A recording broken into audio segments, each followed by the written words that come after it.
안녕하십니까. 안녕하세요. 예, 반갑습니다.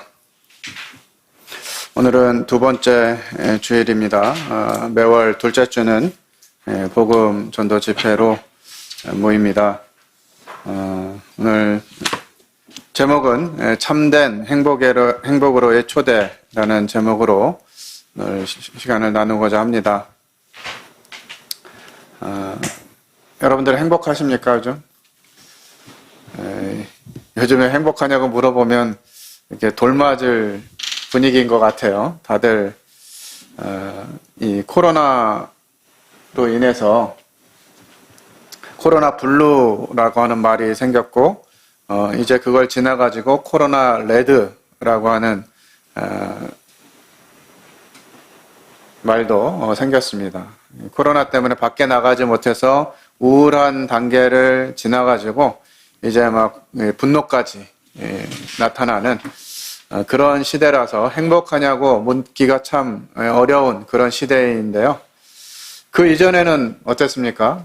한번 기억이 나십니까? 별로 지금 벌써 1년 이상이나 되는 이런 시간이 흘러가고 있기 때문에 그 전에 어땠나 이런 생각을 해보는 것이 참 이게 쉽지 않은 것 같은데, 제 기억에는 코로나 이전에도 사람들이 행복한가? 라고 하는 그런 질문에 별로 행복하지 않다 라고 하는 그런 대답을 많이 들었던 것 같습니다.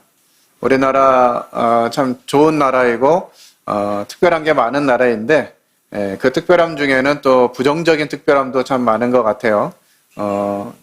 자살률 세계 1위, 학생들이 행복하지 않은 나라, 여러 상황 가운데 있으면서 사람들이 정말 행복하고 싶어서 행복하고는 싶은데 어떻게 하는 것이 행복한 것인지 이 잘 개념도 없는 데다가 각자 이렇게 행복을 찾고 있지만 그 행복이 진짜 행복인가 하는 부분들을 생각해 보게 됩니다. 이것이 단지 나 한 사람의 문제가 아니라 우리가 살아가고 있는 이 땅에서 이 부부관계, 또 부모 자식 관계, 친구 관계, 사회 관계, 이런 각각의 관계들을 통해서 정말 행복한가라고 하는 부분들을 생각해 보면, 물론 행복하다고 대답하는 사람들도 있지만 그렇지 않은 사람이 더 많은 것들을 보게 됩니다. 다음 생애에도 지금 남편과 지금 아내와 결혼하겠느냐라는 질문을 하면 대다수의 사람들이 그렇지 않다, 그럴 수 없다, 이렇게 이야기한다고 합니다. 나이든 여성들에게 다시 태어나도 지금의 남편과 살겠습니까? 하고 물으면 다들 고개를 절레절레 흔든다고 합니다. 그중 한 사람이 그러겠다고 해서 쳐다봤더니 그 여성은 치매 할머니였다고 합니다. 또 한간에 떠도는 우스갯소리 중에 주말 부부인 아내는 전생에 나라를 구한 사람이고 해외 주재원으로 나간 남편의 아내는 전쟁에 세계를 구한 사람이라는 말도 있습니다. 이런 이제 책에 나오는 내용 중에 하나입니다. 정말 이 부부 관계가 즐겁고 화목하고 행복한 이런 부부들이 많다면, 오늘날 경제적으로 어렵고 여러 육아하는 것도 어렵다고 생각하더라도 저렇게 둘이 같이 살면 행복하구나 라고 하는 부분들이 보여진다면 이 젊은 사람들이 결혼을 안 할 이유가 없겠죠. 그런데 그런 관계들을 잘 못 보는 시대에 우리가 살고 있는 것 같아요. 대부분 그냥 정으로 산다, 어쩔 수 없어서 산다, 자식 때문에 산다, 이런 이유들이 많고, 요즘은 이제 갈수록 이혼율이 높아지고 있고, 심지어는 황혼 이혼, 60살이 넘어서 이제는 더 이상 맞춰서 못 살겠다, 각자 살자, 이런 이제 시대가 돼버렸죠. 그러다 보니까 부부 생활이, 부부 관계가 별로 행복하지 않은 이런 시대 가운데 있는 것 같습니다. 부모 자녀 관계는 또 어떻습니까? 부모 자녀 관계는 서로 사랑을 나누고 존경하고 정말 가정이 화목해서 그 어떤 가정이든지 그곳에서 늘 있고 싶고 가정을 떠나고 싶지 않은 이런 모습이 많이 보이나요? 참 그렇지 않은 현실을 보면서 이 자녀를 둔 것이 마치 그냥 잘못된 선택인 것처럼 생각을 하게 되고, 그래서 젊은 사람들은 결혼을 안 하겠다. 50% 이상이 결혼을 나는 안 하겠다. 뭐 이렇게 생각하고, 결혼을 하겠다는 사람들도 결혼은 하지만 그냥 애는 없이 그냥 부부끼리 잘 먹고 잘 살겠다. 이렇게 이제 생각하고 가는데, 이 부모와 자녀 간의 관계가 너무 많이 힘들고 행복하고는 거리가 먼 이런 시대적인 상황을 우리는 볼 수 있습니다. 부모는 자식을 위해서 사느라고 자기 삶이 없고, 자식은 부모를 위해 사느라고 자기 삶이 없다. 이런 말이 있습니다. 나는 젊었을 때 또 학생 때 고생하고 자랐기 때문에 내 자식은 고생 안 시킬 거야. 이런 마음으로 자식을 위해서 그냥 불철주야 일하고 돈 벌고, 그래도 좋은 대학 나와야 좋은 직장 갈 수 있다고 생각하니까 좋은 대학 보내려고 막 수십만 원씩 수백만 원씩 들여서 과외를 시킵니다. 그러면서 엄마가 못 이룬 꿈, 아빠가 못다한 소원, 이건 너는 꼭 이뤄라 하면서 아이가 어떤 기질인지 어떤 재능이 있는지 이런 거는 신경도 안 쓰고 오로지 좋은 대학 가는데 목표를 맞추고 그 아이를 그곳으로 달려가게 만듭니다. 또 자녀는 어릴 때부터 자기가 원하는 걸 할 수 없고 그저 엄마 아빠가 시키는 이와 같은 일에 익숙해져 가지고 대학을 가기 위해서 또 그렇게 달려갑니다. 힘들게 대학에 들어가서 4년간 또 비싼 등록금, 또 생활비 이런 거 들어가면서 공부하는데 졸업하고 나면 전공을 살리는 퍼센트가 20%도 채 되지 않는. 그리고 나서 졸업할 때쯤 나는 이제 뭘 하고 살아야 되나 이거 걱정하면서 다시 시작합니다. 24살, 25살이 돼가지고 이제부터 내가 뭘 먹고 뭘 하고 살아야 할지 고민해 봐야지 라고 생각할 때 사실 그동안 공부밖에는 한 게 없으니까 이왕 하던 공부 좀 더 하자 해가지고 공무원 공부하죠. 전 이렇게 정말 자기 삶이 없이 그냥 누군가 원하는 그와 같은 삶을 살아가게 되는데, 그렇게 살면서 결과가 잘 나오지 않으니까 이제 자녀들은 부모 원망을 합니다. 그리고 부모는 또 자녀에게 얘기하죠. 내가 너를 어떻게 키웠는데, 나 먹고 싶은 거 쓰고 싶은 거 다 하지도 않으면서 널 위해서 모든 걸 투자했는데 이제 와서 나한테 이럴 수가 있냐? 이렇게 이야기하고, 자녀들은 또 뭐랍니까?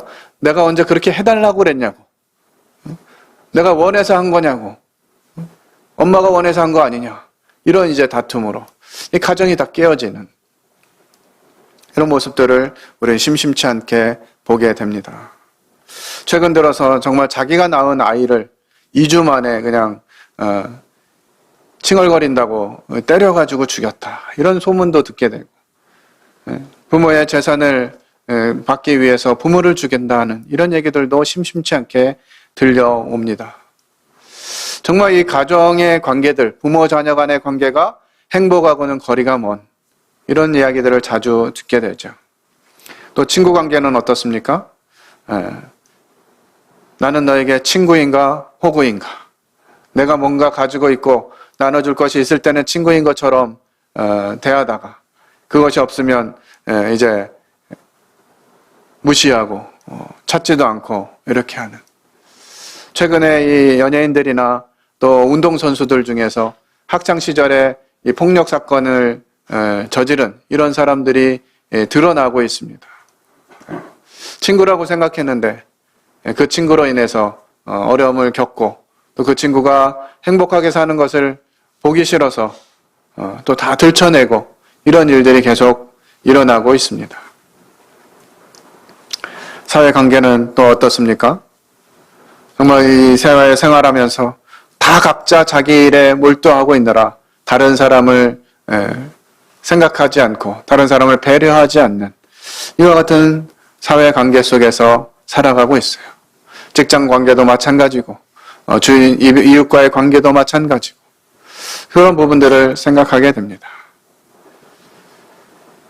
이와 같은 세상 가운데에서 우리는 정말 행복한가라고 하는 부분들을 생각해 보게 됩니다. 여러분은 지금 행복하십니까? 혹시 행복을 찾기 위해서 행운을 기대하고 있지는 않습니까? 로또를 파는 사람들의 표어인 것 같아요. 난 1,000원으로 설렘을 산다. 1,000원으로 이 로또 한 장 사면 이 로또가 얼마가 될지 정말 기대하는 마음으로 이걸 산다는 거죠. 그러나 항상 이렇게 경험해 보신 분들이 계시겠습니다만 설렘은 설렘일 뿐 1,000원만 없어지는 이런 때가 너무너무나 많죠.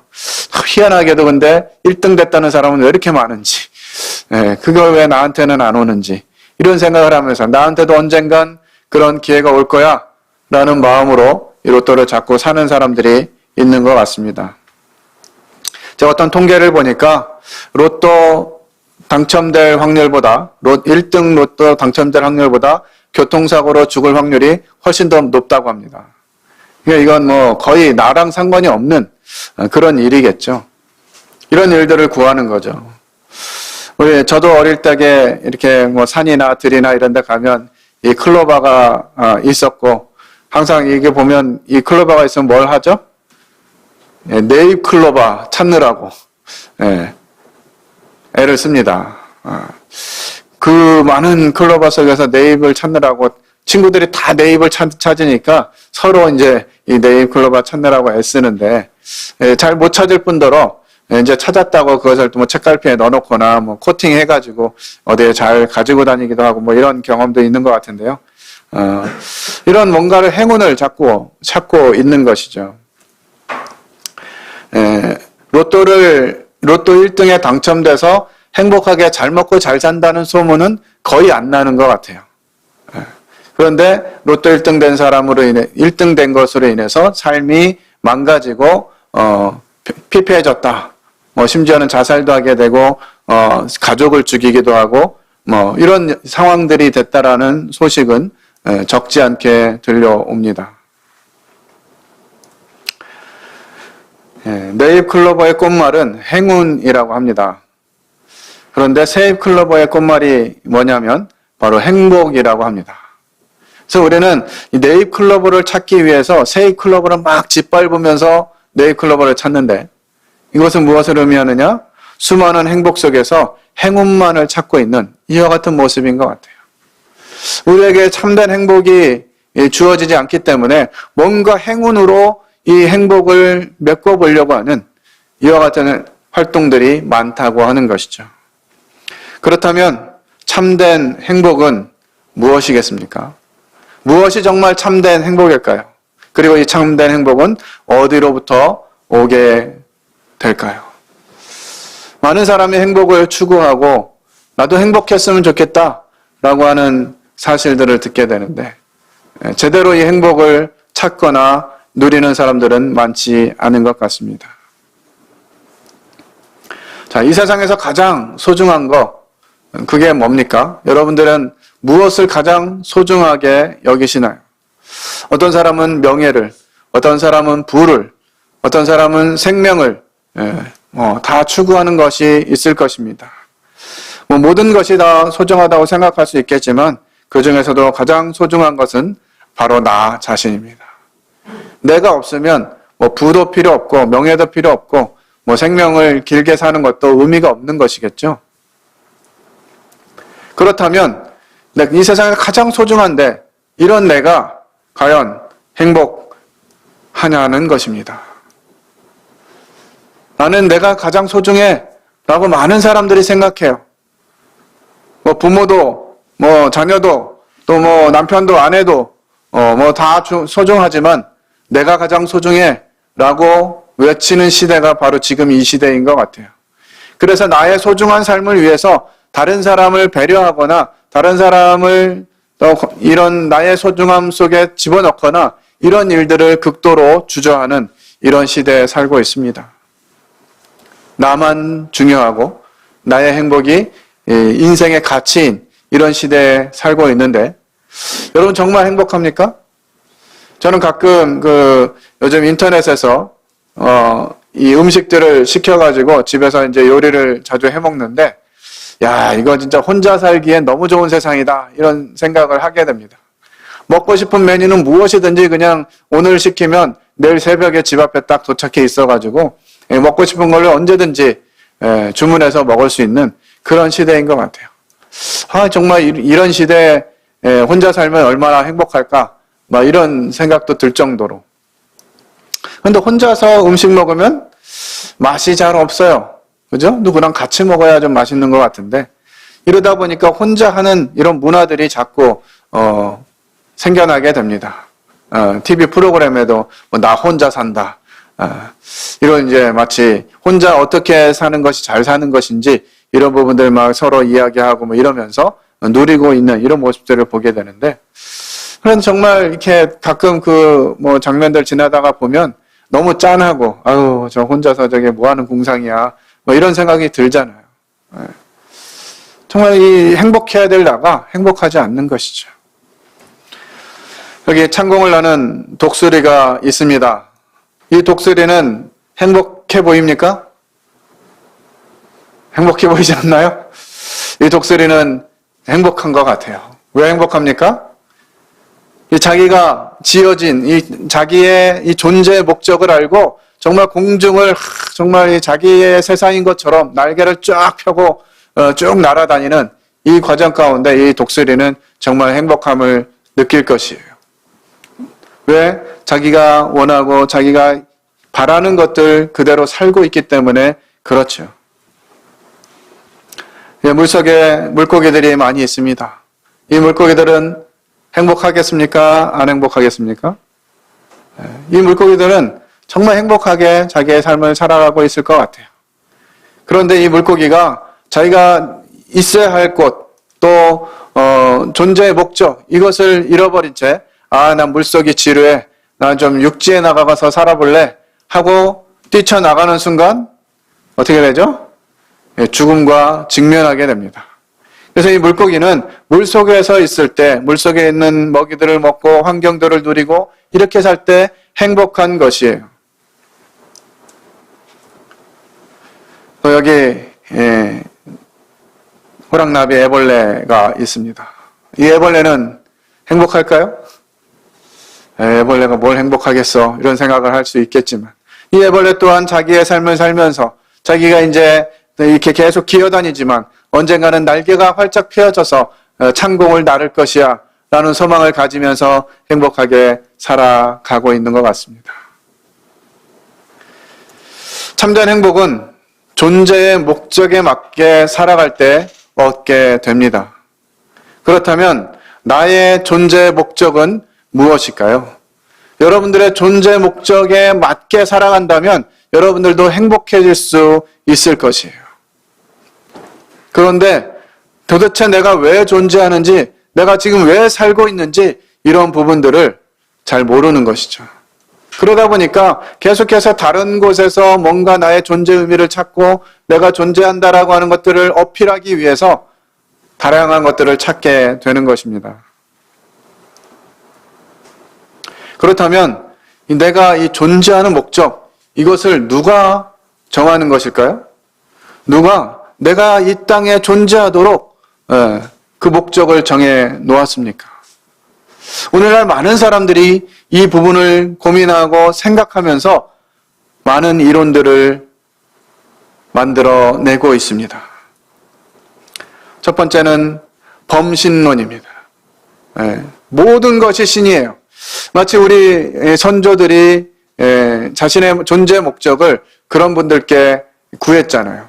산신령님, 나무신령님, 돌신녀님, 여러 신령들을 모시면서 심지어는 뒷간에다가 이렇게 물 하나 떠놓고 거기다가 손 비비면서 빌면서 천지신명이시여 굽어 살피소서 이러면서 무언가 자기의 존재 목적을 다른 어떤 것, 심지어는 동물이나 심지어는 사람이나 또 심지어는 어떤 사물에 마치 그것에 신이 곁든 것처럼 그것들에게 빌면서 자기의 인생을 행복하게 해달라고 빌었던 이런 모습들을 보게 됩니다.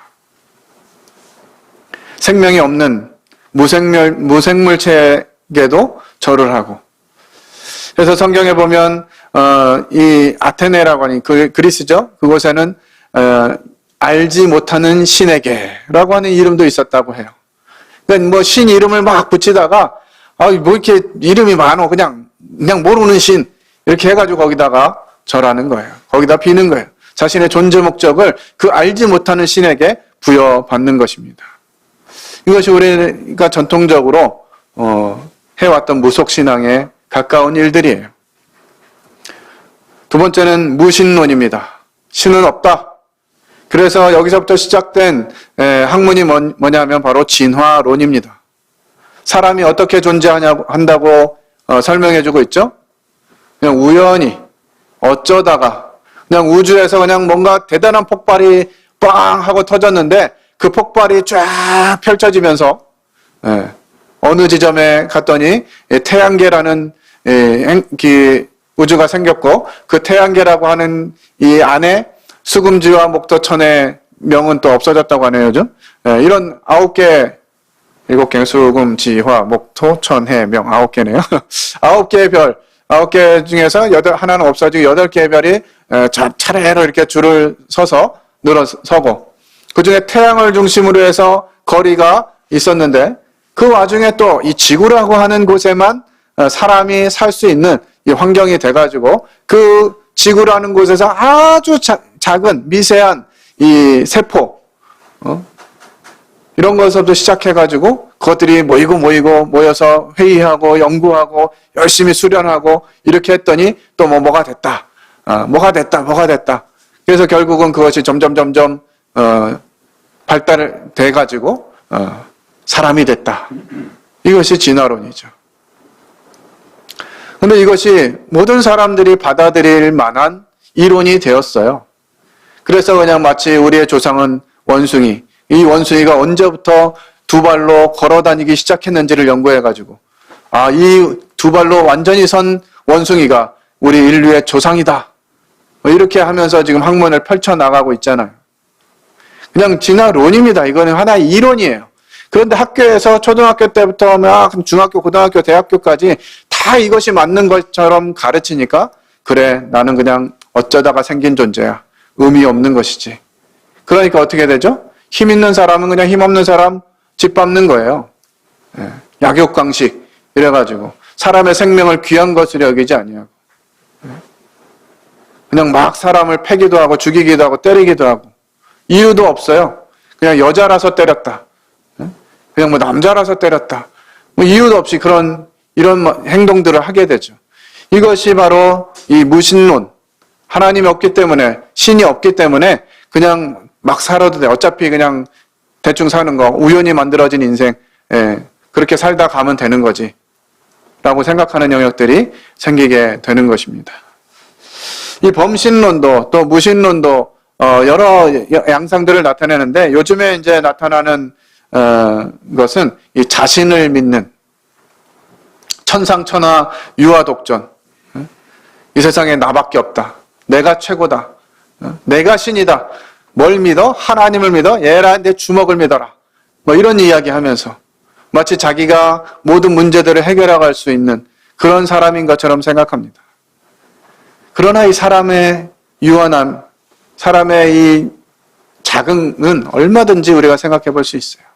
우리가 지금 1년 이상 이 코로나라고 하는 이 상황으로 인해서 하고 싶은 것도 못 하잖아요. 어디 다닐 수도 없고, 먹고 싶은 것도 마음대로 못 먹고, 만나고 싶은 사람도 제대로 못 만나고, 이런 게 무슨 대단한 뭐가 있어서 그런 게 아니라요. 우리 눈에 보이지도 않는 이 코로나라고 하는 바이러스 하나, 이것이 우리의 삶을 이렇게 많이 바꿉니다. 그러니까 인생이라고 하는 이 유한함이 얼마나 작은가, 얼마나 능력이 없고, 얼마나 이 부족한 존재인가 하는 부분들을 생각하게 되는데 그 와중에서도 내가 최고야, 내가 신이야, 나는 나를 믿고 살 거야 이렇게 하면서 살아간다는 것이죠. 이런 모든 관점들은 참 행복을 찾는데 어려움을 줍니다. 진정한 행복의 근원, 행복의 의미를 만들 수가 없는 것이죠. 그런데 내가 존재하는 이유, 나를 존재하게 한 대상이 있다라고 생각하는, 나는 만들어진 존재다라고 생각하는 그런 관점을 여러분들이 가지시게 된다면 나의 목적이 무엇인지, 내가 만들어진, 내가 살고 있는 목적이 무엇인지를 알 수 있게 될 것이에요. 모든 물건은 그 만든 사람이 그 존재의 목적을 부여합니다. 여기 물컵이 있는데요. 이 물컵의 존재 목적은 뭡니까? 여기다 이렇게 물을 담아가지고 사람이 목마를 때 물을 마시는 것이 이 물컵의 존재 목적이에요. 그럼 이 물컵의 존재 목적은 누가 만든 것이죠? 이 물컵을 만든 공장, 만든 사람, 설계한 사람이 이 컵의 존재의 목적을 부여한 것이에요. 그래서 이 컵은 밑에는 막아져 있고 위에는 뚫려져 있습니다. 이 존재의 목적이 뒤바뀌면 어떻게 되죠? 이 컵이 이렇게 똑바로 밑에는 막혀있는 상태로 존재를 해야 되는데 그냥 너무 앉아있으니까 엉덩이 베기는 것 같아. 그래가지고 이 컵이 뒤집어진다. 그럼 어떤 일이 발생합니까? 존재의 목적을 잃어버리게 되는 것이에요. 그러면 이 컵은 존재로서의 가치를 잃게 되는 것입니다. 마찬가지로 우리가 이 주변에서 보는 많은 사물들, 모든 환경들, 이런 것들이 존재의 목적이 부여되어져 있어요. 저기는 히터가 있어서 나를 따뜻하게 하고, 보일러가 있어서 우리를 따뜻하게 이 추운 겨울에 따뜻하게 날 수 있게 돕고 있잖아요. 이런 것들이 다 존재의 목적이 있는 것입니다. 그리고 그 존재의 목적을 이룰 때 비로소 가치가 있는 것이죠. 보일러가 겨울에 이렇게 따뜻하게 물을 돌려가지고 바닥을 따뜻하게 하는 것이 보일러의 존재 목적인데 이 보일러가 겨울에 얼어 터집니다. 그러면 존재 목적을 할 수 있나요? 없나요? 할 수가 없죠. 우리는 이 상태를 뭐라 그래요? 고장났다 합니다. 고장났다. 기계도 마찬가지고 물건도 마찬가지고 그것들이 존재 목적에 맞게 사용되어져야 되는데 그 존재 목적에 맞게 사용되지 못할 때 우리는 고장났다라는 표현을 하게 되고 그것을 수리를 하든지 버리든지 이렇게 하게 됩니다. 마찬가지로 이제 나를 내가 피조물로 만들어졌다. 누군가가 나를 만들었다라고 하는 것을 인정하게 된다면 우리가 우리의 존재 목적을 생각할 수 있게 되는 것이죠. 그런데 누군가 나를 만들었다라고 하는 이 말 자체가 나의 의미를 축소하고 부정적으로 생각하게 돼요. 내가 세상의 최고인데 누군가 나를 만들었다 그러면 왠지 그 만든 존재에 부속돼 가지고 내가 하고 싶은 것도 제대로 못하고 내가 원하는 대로 살 수 없을 것 같은 이런 부정적인 의미가 생각이 되어진다라고 하는 것이죠. 이것이 우리의 오해입니다. 성경은 이제 사람을 지으신 하나님, 그 하나님이 사람을 지으셨다라고 말씀하고 계신데요. 우리 그 말씀을 한번 읽어보도록 하겠습니다. 창세기 1장 26절로 27절입니다. 같이 읽겠습니다. 시작. 하나님이 이르시되 우리의 형상을 따라 우리의 모양대로 우리가 사람을 만들고 그들로 바다의 물고기와 하늘의 새와 가축과 온 땅과 땅에 기는 모든 것을 다스리게 하자 하시고 하나님이 자기 형상 곧 하나님의 형상대로 사람을 창조하시되 남자와 여자를 창조하시고 성경은 하나님께서 사람을 만드셨다고 말씀하셨어요. 그리고 사람을 어떤 모양으로 만들었는지 그 목적이 무엇인지를 설명해 주고 있습니다. 하나님은 사람을 만들 때 그냥 대충 만드신 게 아니에요. 그냥 많은 것들을 만드는 중에 그냥 이것도 하나 만들어 이런 개념으로 만드신 것이 아닙니다. 하나님은 사람을 만드실 때 하나님의 형상대로 지으셨다고 말씀하셨어요. 그리고 그 형상대로 지은 사람에게 하늘의 새, 바다의 물고기, 또 가축, 그 온 땅에 기는 것 이런 것들을 다스리게 하자 그런 목적으로 사람을 창조하셨습니다. 자, 이 말씀과 이제 내가 지음받았다. 하나님이 나를 창조하셨다라고 생각하는 이것은 이제 이 하나님이 성경에 말씀해 주신 대로 내가 하나님의 형상대로 만들어졌다라고 하는 것들을 받아들이게 되는 것입니다. 하나님의 형상대로 지어졌다는 의미가 무엇일까요? 여기 장갑과 모자와 이 옷이 있습니다. 이 장갑은 무엇의 형상으로 만들어져 있죠? 손의 형상으로 만들어져 있습니다. 그래서 이 장갑이 진짜 존재의 목적을 이루려면 어떤 상황이 펼쳐져야지 이 장갑이 존재의 목적을 이루게 될까요? 그냥 장갑 자체로 존재의 목적이 이루어지나요? 어떻게 되죠? 이 장갑에다가 어떻게 해야 돼요? 손을 넣어서 손이 따뜻하게 또는 보호되게 해야 이 장갑의 목적이 이루어지는 것입니다. 그래서 이 장갑이 손의 형상이라고 하는 것은 무엇이냐? 손이 이 장갑 안에 들어갈 때 이 존재의 의미가 부여된다 하는 의미예요. 자, 모자는 무엇의 형상입니까? 머리의 형상이죠. 그래서 이 모자는 모자 자체로는 이 존재의 의미가 부여되지 않는 것이에요. 어떻게 할 때 이 모자의 존재 의미가 부여됩니까? 머리에 쓰여질 때. 뭐 운동선수는 그 운동선수의 자격을 나타내기도 하지만 이 뭔가의 편안함 또 이 옷을 맞춰 입는 이런 코디와 관련돼서 머리에 쓰여질 때 이 모자는 존재의 의미를 갖게 되는 것이죠. 그래서 이 모자는 머리의 형상인 것처럼 머리가 모자 안에 들어가야 이 모자로서의 존재 의미를 가지게 된다고 하는 것입니다. 자, 이 티셔츠는 어떤 존재의 목적을 가지고 있죠? 사람에게 입혀지는 존재의 목적을 가지고 있는 거예요. 그래서 이 티셔츠는 어떨 때 존재의 의미를 갖게 됩니까? 사람이 이 옷에 들어갈 때 이 존재의 의미를 갖게 됐다라고 하는 것이에요. 그렇다면 내가 하나님이 사람을 하나님의 형상으로 지으셨다라고 하는 의미는 무엇이겠습니까? 사람이 진짜 제대로 존재의 의미를 갖게 되려면 사람 안에 누가 들어와야 된다? 하나님이 들어와야만 사람의 존재의 목적을 이루게 된다라고 하는 것입니다. 하나님의 형상대로 지어졌다는 것은 바로 이 하나님이 내 안에 들어오기를 원하신다는 것이죠. 하나님이 사람을 하나님의 형상대로 지으시고 그 그분이 사람 안으로 들어오기를 원하셨어요. 이것이 하나님이 사람을 창조하신 목적입니다. 요한복음 15장 4절에 그와 같은 말씀이 기록되어 있습니다. 내 안에 거하라. 나도 너희 안에 거하리라. 가지가 포도나무에 붙어 있지 아니하면 스스로 열매를 맺을 수 없음 같이 너희도 내 안에 있지 아니하면 그러하리라. 그건 내 안에 거하라는 거예요. 그분이 우리 안에 거하겠다는 거예요. 이것이 우리의 존재의 목적인 것입니다. 그러면 왜 하나님이 이 사람 안에 들어오기를 원하실까요? 그것도 성경에 설명해 주고 계세요. 같이 읽겠습니다. 시작.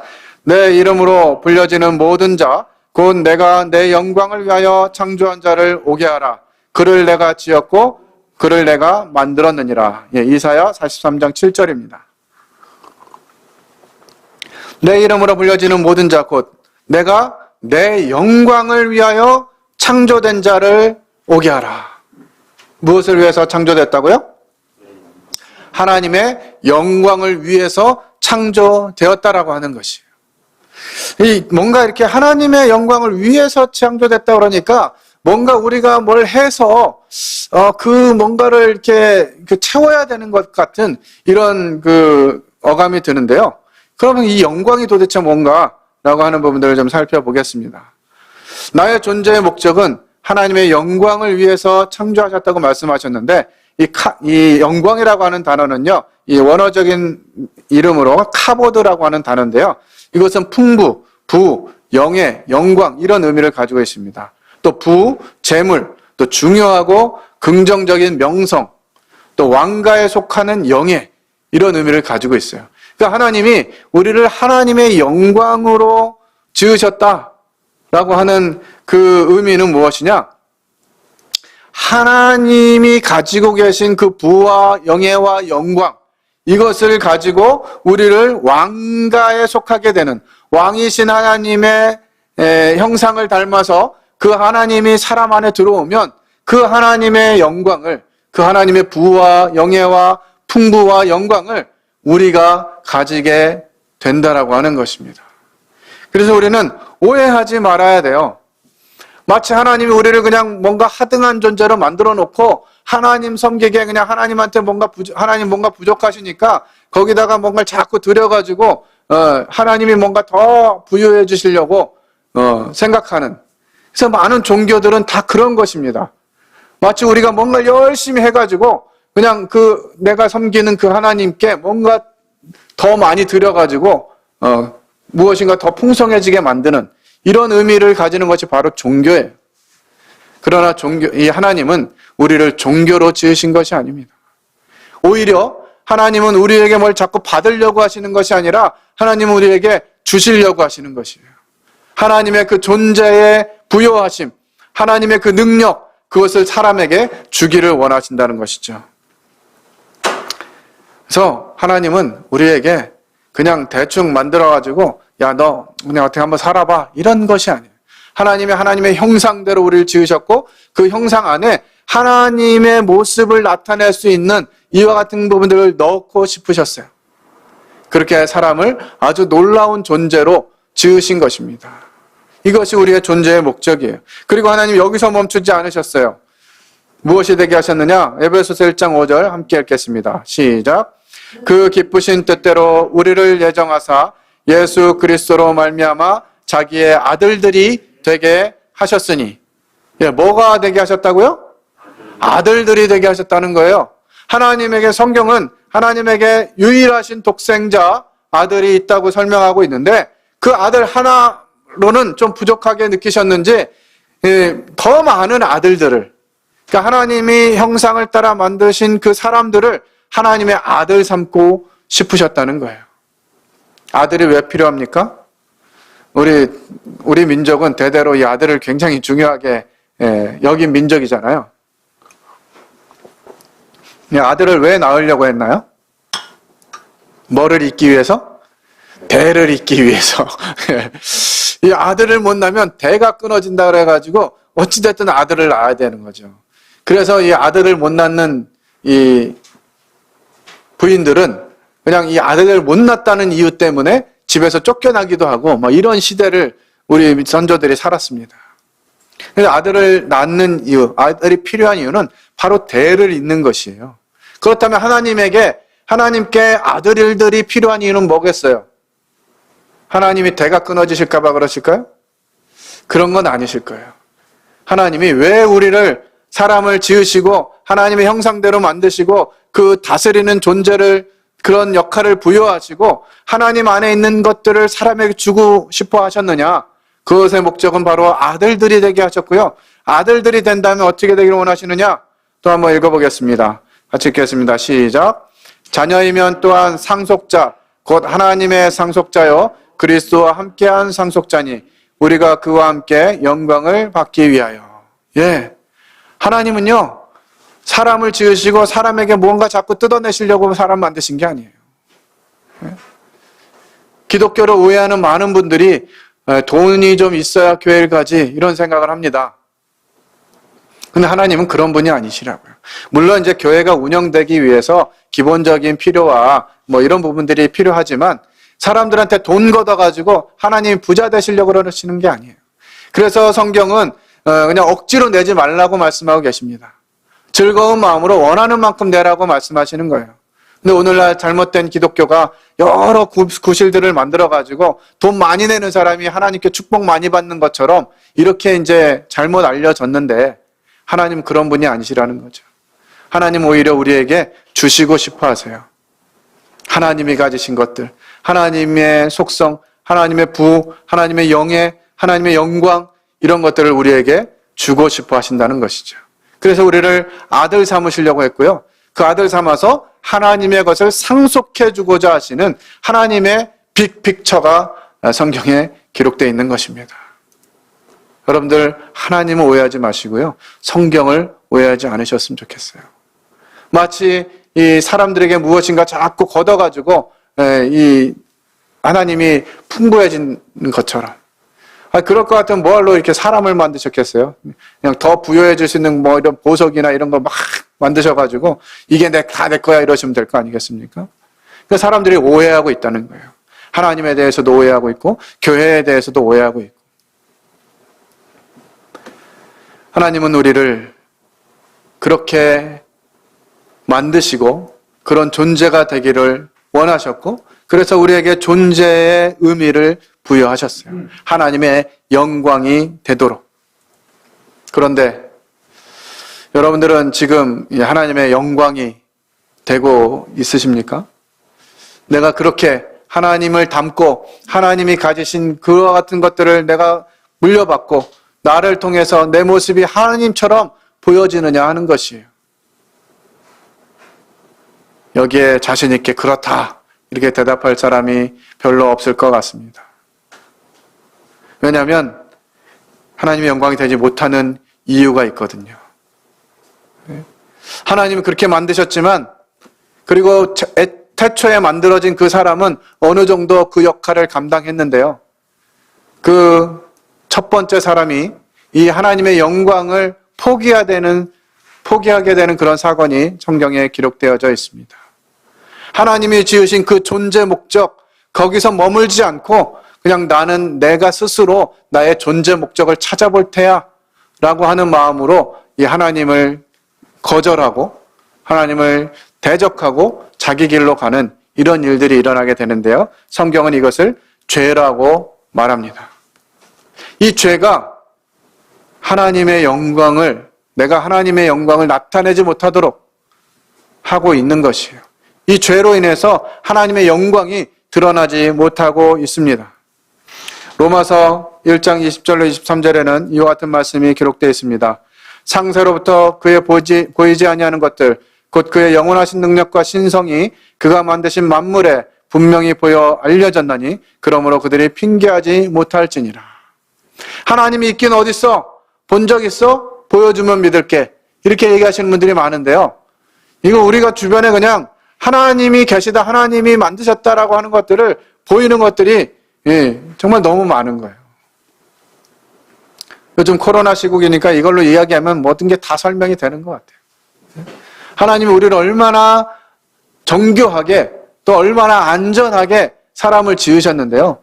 이 하나님이 지으신 것에 이러한 바이러스, 뭔가 변이 되어지고 변질되어진 이런 바이러스 하나만 들어와도 몸에 지장이 생기는 거예요. 문제가 생기는 거예요. 그런 것만 봐도 사람이 그냥 우연히 만들어진 것이 아님을 알게 됩니다. 우리들의 신체 보세요. 요즘 그 AI 로봇이 이제 점점점 발달돼가지고, 요즘엔 보니까 막 이렇게 강아지 같은 반려 로봇, 반려견이 아니라 이제 반려 로봇이 생겼어요. 이 반려 로봇 보니까 막 애교도 부리고, 막 이렇게 말도 하고, 옛날에는 그냥 삐거덕 이렇게 해가지고 옛날 저희들 시대에는 로보캅이라는 영화, 인치킹 뭐 이런 로봇이었는데 요즘 나오는 AI 로봇은 그렇지가 않잖아요. 막 이렇게 덤블링도 하고요. 막 그냥 너무 부드러운 진짜 사람의 모습처럼 된 로봇이 나와요. 그런 로봇들이 마치 이제 사람을 대신할 것처럼 이렇게 보이지만 여전히 이 사람의 생명을 부여하지는 못합니다. 이렇게 사람의 눈처럼, 사람의 손처럼, 여러분들 여기 가까운 데 책을 보다가 멀리 사람이 오는지 이렇게 쳐다보게 될 때 뭔가 이렇게 조작하시는 분 계세요?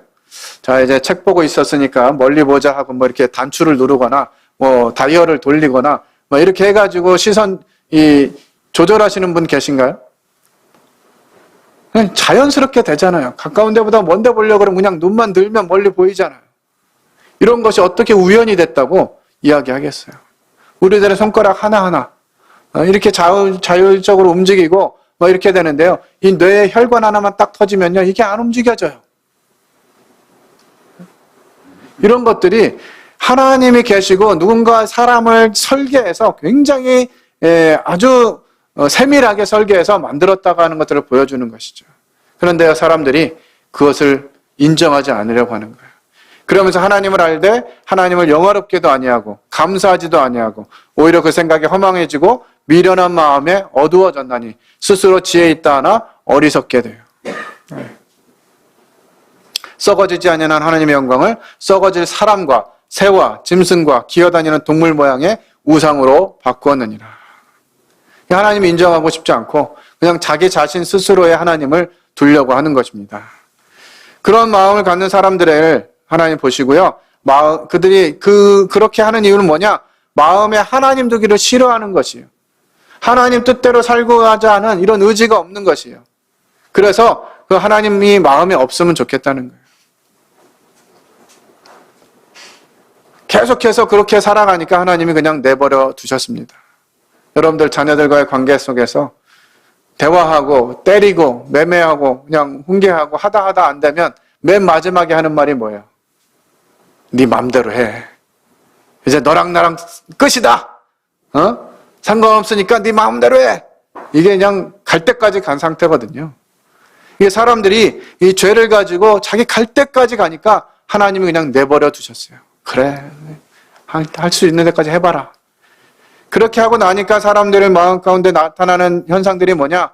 모든 불의, 추악, 탐욕, 악의가 가득하고 시기, 살인, 분쟁, 사기, 악독이 가득하고 수근수근하고 비방하고 하나님께서 미워하는 능욕하고 교만하고 자랑하고 악을 도모하고 부모를 거역하고 우매하고 배역하고 무정하고 무자비하고 이런 지경이 되었습니다. 32절 함께 읽겠습니다. 시작. 그들이 이 같은 일을 행하는 자는 사형에 해당한다고 하나님께서 정하심을 알고도 자기들만 행할 뿐 아니라 또한 그런 일을 행하는 자들을 옳다 하느니라. 많은 사람들이 자기 이론을 가지고 자기 생각을 가지고 자기 하나님을 만들고 자기 세계를 만들어서 그렇게 하는 것이 잘하는 것이라고 이야기하고 거기에 동조하는 사람들 끌어들여서 함께하게 됩니다. 이것이 사람이 하나님을 떠나서 마음에 하나님을 두고 싫어하고 자기 마음대로 행하는 이 죄의 열매들이에요. 오양들입니다. 죄는 사람으로 하나님의 영광이 되지 못하게 하고 행복하지 못하게 하는 원인입니다. 우리가 왜 행복하지 않은가? 사회 현상, 이런 관계들 살펴봤습니다만 그 근본에는 바로 이 죄의 문제가 있는 것이에요. 이 죄 때문에 우리가 행복하지 못한 것입니다. 하나님의 영광이 되지 못하는 것이에요. 성경은 이것을 이렇게 기록하고 있습니다. 로마서 3장 23절입니다. 같이 읽겠습니다. 시작. 모든 사람이 죄를 범하였음에 하나님의 영광에 이르지 못하더니 모든 사람이 죄를 범했기 때문에 하나님의 영광에 이르지 못한다라고 기록하고 있습니다. 여러분들 정말 행복하고 싶으실 텐데 여러분들 정말 지어진 존재의 목적으로 하나님이 우리에게 두신 그 목적을 이름으로 인해서 하나님이 우리 안에 들어옴으로 인해서 그 목적이 이루어지기를 원하실 텐데 그러면 정말 행복해질 텐데 그렇게 하지 못하는 이유는 바로 이 죄 때문에 그렇다는 것이에요. 그렇다면 우리는 어떻게 해야 할까요? 성경은 우리에게 이 문제를 이렇게 하라고 알려주고 있습니다. 같이 읽겠습니다. 사도행전 3장 19절 시작. 그러므로 너희가 회개하고 돌이켜 너희 죄 없이함을 받으라. 이같이 하면 새롭게 되는 날이 주 앞으로부터 이를 것이요. 하나님은 우리에게 이제 이렇게 망가져 있는 하나님을 떠나서 하나님의 영광에 이르지 못하는 이런 상태에 있는 우리들에게 한 가지 해결책을 제시해 주고 계십니다. 어떻게 하라고요? 회개하고 돌이키라는 것입니다. 내가 지금 뭔가 이렇게 온 것이 행복하지 못한 것이 이런 문제구나. 이런 사실을 이제 여러분들이 알게 됐다면 그 상태로 멈춰 있지 마시고 회개하고 돌이키라고 하는 것입니다. 그리고 너희 죄 없이 함을 받으라 이렇게 했어요. 죄 없이 하기 위해서 너희들이 이런 거 해야 돼 라고 했다 그러면 굉장히 피곤해졌을 거예요. 하나님 수준에 이르기 위해서 네가 뭘 해야 돼. 이게 적선이라고 하죠. 선을 쌓아야 돼. 다른 사람들에게 선을 베풀어야 돼. 교회 헌금을 많이 해야 돼. 뭔가 봉사를 많이 해야 돼. 이렇게 했다 그러면 정말 우리 스스로 이룰 수가 없을 것이에요. 그런데 하나님이 죄 없이 함을 받으라 이렇게 말씀하셨어요. 어떻게 하면 돼요? 세뱃돈, 올해 이제 명절 엊그저께 돼가지고 어른들하고 이렇게 세배하고 자녀들 세배하고 합니다. 그러면 어떻게 해요? 세뱃돈 받기 위해서 열심히 하거라! 이렇게 합니까? 아니잖아요. 아, 그래, 이제 올 한 해도 건강하게 잘 살고, 야, 세뱃돈 받아라! 이렇게 하시는데, 그럼 어떻게 하면 돼요? 받으면 되는 거거든요. 근데 이제 머리가 조금 큰 이제 학생들이나 청년들은, 아, 요걸 받아도 되나? 이거, 봉투 하나 받고 2개 달라 그러시는 거 아니야? 막 이러면서 막 고민하고 자기 스스로 막 생각하면서, 요걸 받아도 될까 말까? 막 그냥 자기 생각을 하게 되면, 그냥 그것도 못 받는 거예요. 감사하게도 하나님은 우리에게 이 죄 없이 하는 걸 네가 연구해봐. 아니면 네가 노력해가지고 죄를 없애봐. 이렇게 말씀하신 게 아니라 죄 없이 함을 그냥 받아. 이렇게 말씀하셨어요. 그랬다는 건 무슨 얘기였어요? 죄 없이 하는 것이 무엇인지를 하나님이 다 마련해 놓고 받아라. 이렇게 말씀하신 거예요. 우리가 뭔가를 연구하고 노력하고 애쓸 필요가 없다는 것입니다. 그래서 천국은 공짜다. 이런 말도 있어요. 천국에 가기 위해서 무엇인가 자꾸 하라는 것이 아니에요. 해야 된다고 하는 것이 아니에요. 그렇게 하면 어떻게 된다고요? 새롭게 되는 날. 자, 이게 무슨 날일까요? 행복하게 되는 날이에요. 진짜 행복하게 되는 날이 이른다고 말씀하시는 것입니다. 우리가 지금까지 살아왔던 이 나의 죄, 나의 이 문제, 이것들을 돌이키고 회개하고 하나님께 나아와서 하나님이 받으라 하시는 것 받게 되면 새롭게 되는 날, 행복하게 되는 날이 온다라고 하는 것입니다. 어떻게 하시겠어요? 하나님은요, 우리에게 어려움을 주고 막 그냥 어려운 숙제 내주고 막 스무고개 같은 수수께끼 내가지고 우리가 애써가지고 무엇인가 만들려고 하시는 분이 아니에요. 예레미야 29장 11절 같이 읽겠습니다. 시작. 여호와의 말씀이니라. 너희를 향한 나의 생각을 내가 아나니 평안이요 재앙이 아니니라. 너희에게 미래와 희망을 주는 것이니라. 예, 하나님은 우리에게요, 막 고난 주고 어려움 주고 막 이런 분이 아니에요. 코로나를 왜 발생했냐 이런 얘기할 때 막 기독교 이상한 사람들이 마치 하나님이 그냥 이걸 주셔가지고 우리를 고생하게 해가지고 하나님 알게 하라고 이런 얘기 하는데요. 하나님 그런 분이 아니에요. 하나님은 우리에게 평안과 희망을 주시는 분입니다. 행복을 주시는 분이에요. 그래서 그분으로부터 오는 행복, 그것들을 받게 될 때 우리는 진짜 참된 행복을 누리게 되는 것입니다.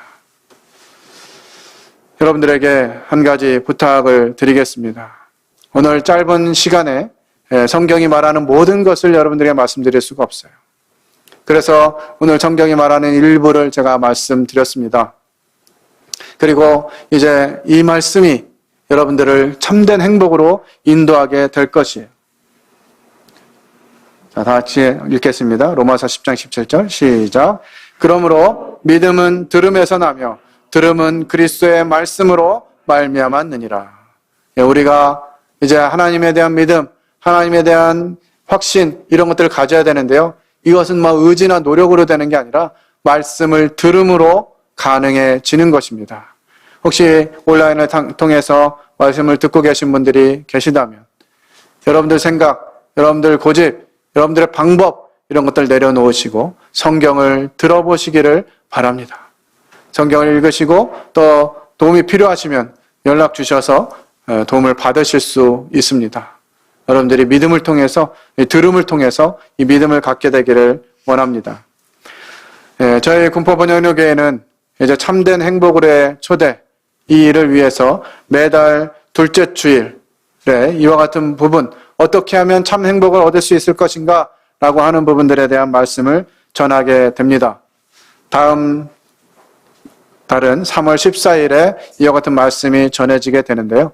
혹시 마음 가운데 이 부분에 대해서 더 정확히 알고 싶다, 나는 그때까지 못 기다리겠다 하시는 분들은 저희 군포 번영로교회로 연락을 주시면 함께 또 이와 같은 부분들을 나눌 수 있겠습니다. 또 많은 분들이 도움을 주기 위해서 준비하고 있기 때문에 여러분들이 이와 같은 데 마음을 두시고 말씀을 듣기를 원하시면 언제든지 연락을 해주시면 감사하겠습니다. 함께 기도하고 마치도록 하겠습니다.